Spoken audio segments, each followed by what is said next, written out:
A long weekend off didn't help Facebook's IPO investors. Facebook shares fell another 9.5% on Tuesday. Rebecca Jarvis spoke with a Wall Street analyst who has said all along the stock's original $38 price tag was too high. Rebecca, good morning. And Erica, good morning to you. Think of him as the lone wolf, the only analyst on Wall Street to put a sell rating and a $30 price target on Facebook. And so far, he's also the only analyst who's getting the social network story right. Markets closed higher Tuesday, but Facebook plunged again at its lowest price yet. The stock is now down 24% since its debut, a drop that's wiped out about $25 billion off the company's market value. The drops hit everyday Americans, too. According to one brokerage firm, investors put an average of $5,700 into Facebook and lost about $1,100. Those losses and the fear of more like them led 90% of the people who put money into the company to pull it out. Many Wall Street analysts weren't expecting that drop. Just one predicted a long-term decline in the company's share price. Facebook never wanted to go public. They had to go public, effectively. They had enough shareholders that they were obligated to publish their financial results.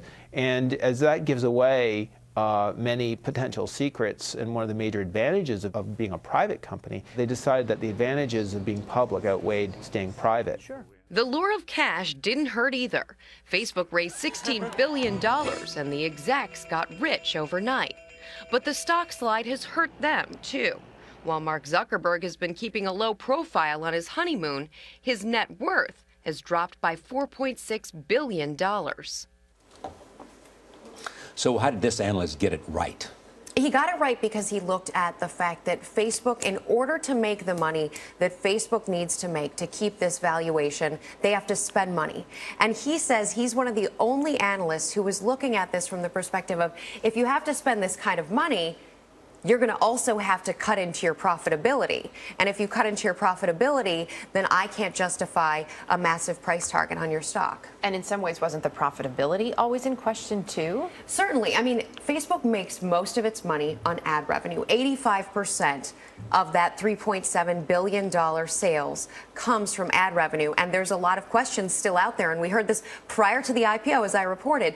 General Motors had pulled out of some of its advertising on Facebook. It is an untested strategy, and while most companies will say, we know we have to be digital, we know we have to be on the internet, how to be on the internet, how to advertise effectively is still up in the air, and whether or not Facebook is a big component of that or a smaller component of that is still a big question mark. And one of the big questions is, this is a question, whether they can find a strategy for advertising on mobile devices. Well, and mobile is a huge part of it, Charlie, and Facebook has really focused on this area with the Instagram acquisition and also with the Opera acquisition, which is rumored to be out there right now. Mobile is the future, and as far as that future goes, Facebook has been hazy about whether or not it can do and play in that field properly.